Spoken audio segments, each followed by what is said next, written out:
सुप्रभात बच्चों। आज हम पाठ 6 का श्लोक नंबर 8 करेंगे। शरीरम आद्यम खलु धर्म साधनम। शरीर आद्यम का अर्थ है पहला, खलु निश्चय ही, धर्म साधनम धर्म का साधन। शरीर निश्चय ही पहला धर्म का साधन है। इसका मतलब यह है कि हम शरीर से ही अपने धार्मिक कार्य कर सकते हैं। भावार्थ, वयम सर्वाणि कार्याणि शरीरेण एव कुर्मः। हम सभी कार्य शरीर से ही करते हैं। शरीरम एव अस्माकं सर्वेषाम् एव कर्तव्यानां प्रमुखं साधनम् अस्ति।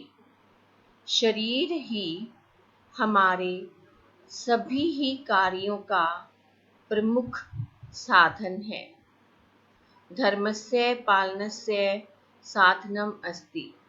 धर्म के पालन का साधन है। अतः शरीरेण सदा स्वस्थः भवेयुः। इसलिए शरीर से हमेशा स्वस्थ रहना चाहिए। इस श्लोक में ये कहा गया है कि हम सारे जो कार्य हैं वो शरीर से ही करते हैं। जो भी काम करते हैं शरीर से करते हैं। शरीर ही हमारा साधन है सब काम करने के लिए। और जो धर्म पालन करते हैं, धर्म के कार्य करते हैं, वो भी हम शरीर से ही करते हैं। इसलिए शरीर हमेशा स्वस्थ हमें रखना चाहिए। शरीर से हमें स्वस्थ होना चाहिए। श्लोक नंबर 9। न धर्म वृद्धेषु वयः समीक्ष्यते। वय होता है आयु। धार्मिक लोगों में आयु नहीं देखी जाती। धार्मिक लोगों में आयु नहीं देखी जाती। भावार्थ, ये ज्ञानिनः सन्ति गुणिनः सन्ति कर्तव्य पालने च सिद्धा सन्ति। जो ज्ञानी हैं, गुणी हैं और कर्तव्य पालन में सिद्ध हैं, बल्कि जो अपने कार्य का हमेशा जो काम है समय पर करते हैं, अपने कर्तव्य का पालन करते हैं, उसको बोलते कर्तव्य पालने सिद्धा। और जो कर्तव्य पालन में सिद्ध हैं, तेषां ज्ञानस्य गुणानां कर्तव्य पालनस्य शक्ते एव महत्वं भवति। उनके ज्ञान, गुण, कर्तव्य पालन की शक्ति का ही महत्व होता है। ते यदि बालाः अपि भवन्ति तथापि पूजा योग्याः समान योग्याः च सन्ति। वे यदि बालक भी होते हैं फिर भी पूजा के योग्य और सम्मान के योग्य हैं। इस श्लोक में कहने का अर्थ यह है कि जो धार्मिक व्यक्ति होते हैं वो उनमें आयु को हम नहीं देखते। अब आपने कई बार देखा है कि हम कई बार बहुत बड़े बड़े जो बुजुर्ग व्यक्ति हैं और जो सामने धार्मिक व्यक्ति है, यदि वो धार्मिक व्यक्ति बच्चा भी क्यों ना हो जाए, अब उनकी उम्र चाहे छोटी भी क्यों ना हो, फिर भी लोग उनके जाके पाँव पड़ते हैं, उनका आदर करते हैं, उनका सम्मान करते हैं, उनके प्रवचन सुनते हैं। तो कहने का भाव यह है कि जो धार्मिक लोगों में आयु को नहीं देखी जाती, फिर भी उनका, यदि वो उम्र में छोटे भी हैं तब भी उनका मान सम्मान होता है। श्लोक नंबर 10। सर्वे भवन्तु सुखिनः। सभी सुखी रहे, सभी सुखी हों। भावार्थ, अस्मिन् संसारे सर्वे सुखं प्राप्नुयुः इति एव अस्माकं इच्छा अस्ति। इस संसार में सभी सुख को प्राप्त हों, यही हमारी इच्छा है। अस्मिन् संसारे को अपि दुखी न भवेत्। इस संसार में कोई भी, अब यहाँ पर जो संधि कर रखी है, जो ये अवग्रह चिन्ह होता है, इसका अ की आवाज आती है तो हम इसको क्या बोलेंगे, को अपि। तो इस संसार में कोई भी दुखी न हो।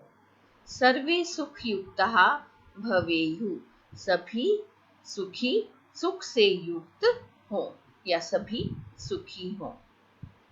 तो आपने ये सारे श्लोक अपनी फेयर कॉपी में लिखने हैं और इनका भाव भी पहले आपने श्लोक लिखना है, संकेत डालना है और फिर यहाँ से आपने हिंदी अनुवाद अपनी फेयर कॉपी में लिखने हैं।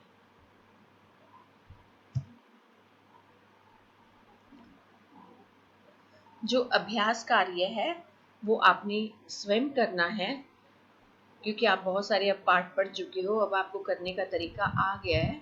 और मैं मिलान के लिए बाद में भेजूंगी, लेकिन एक बार आप खुद ट्राई करोगे।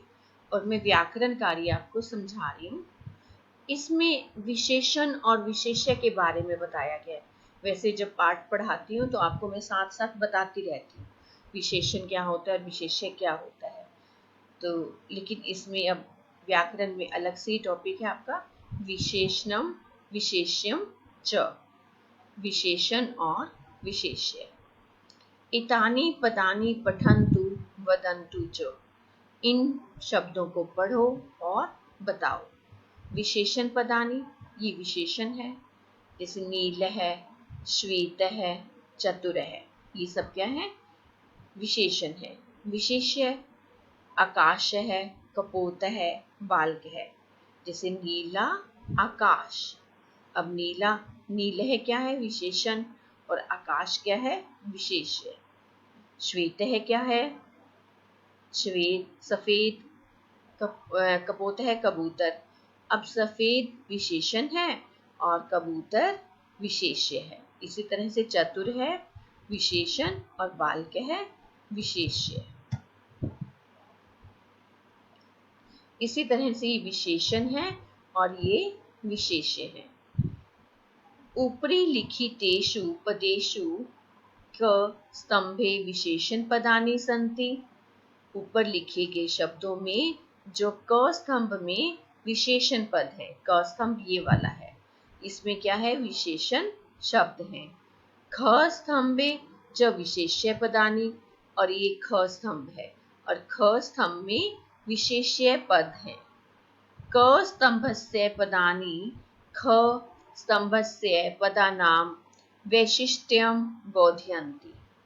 क स्तंभ के शब्द, क स्तंभ के जो पद हैं वो ख स्तंभ के शब्दों की विशेषता को प्रकट कर रहे हैं।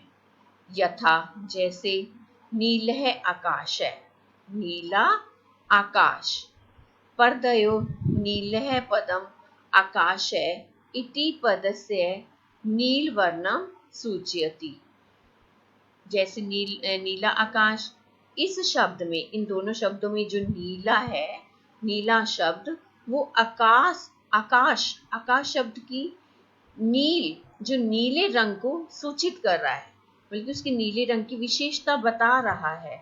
हमें बता रहा है कि आकाश नीला है, उसकी विशेषता बताई जा रही है आकाश की। तो एत्यो पद्यो नीलः पदम विशेषणम अस्ति। इन दोनों शब्दों में नील पद विशेषण है और जिसकी विशेषता बताई जाती है आकाश है च पदम विशेष्यम अस्ति, और आकाश पद विशेष्य है। विशेषण पदानां लिंगम विभक्तिम वचनम च विशेष्य पदानां लिंगम विभक्ति वचनम च अनुसरन्ति। जो विशेषण शब्द के लिंग, विभक्ति और वचन होते हैं वो विशेष्य शब्द के लिंग और विभक्ति और वचन जैसे होते हैं। कहने का भाव है कि विशेषण और विशेष्य के लिंग, विभक्ति और वचन एक समान ही होते हैं। दोनों के जो लिंग, विभक्ति, वचन एक ही होते हैं।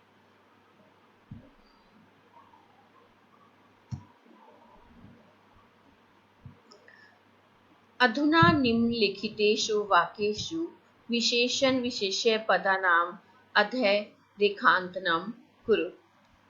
अब नीचे दिए गए वाक्यों में विशेषण और विशेष्य शब्दों को आपने नीचे रेखांकित करना है। रेखांकित जैसे शुद्ध जलम, शुद्धम जलम को रेखांकित कर रखा है, ऐसे ही आपने विशेषण और विशेष्य दोनों को रेखांकित करना है। जैसे अब इसमें है स मधुरम कदली फलम खादती। अब यहाँ पर मधुरम क्या है, विशेषण है, और कदली फलम हमारा क्या है, विशेष्य है। और त्वम नवीनन पुस्तकम पठसी, तुम नई पुस्तक पढ़ते हो।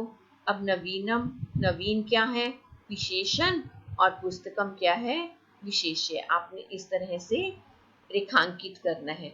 अब आपने रट्टे, ऐसे रट्टे नहीं मारने, सबसे पहले विशेषण आएगा और फिर विशेष्य आएगा। हो सकता है किसी पंक्ति में विशेष्य पहले आ जाए और विशेषण बाद में आ जाए, इनका आपने ध्यान रखना है। जैसे अब आप इधर यहाँ देखो, वृक्ष है उन्नतः अस्ति। अब उन्नतः क्या है, विशेषण है, और जो विशेष्य है वो वृक्ष है। यहाँ पे उल्टा दे रखा है यहाँ पर, तो आपने ध्यान से करना है। लेकिन रेखांकित, इसमें तो आपने रेखांकित दोनों शब्द ही करने हैं, लेकिन आपको पता होना चाहिए विशेषण उन्नतः है और वृक्ष है विशेषण है, सॉरी विशेष्य है। उन्नतः विशेषण और वृक्ष है विशेष्य है। इस तरह से आप ये सारे वाक्य पढ़ोगे। इसमें भी उल्टा दे रखा है 9th में, विद्यालयस्य भवनम विशालम अस्ति। अब यहाँ पे विद्यालय का भवन विशाल है, जो विशालम विशेषण है और विशेष्य भवनम है।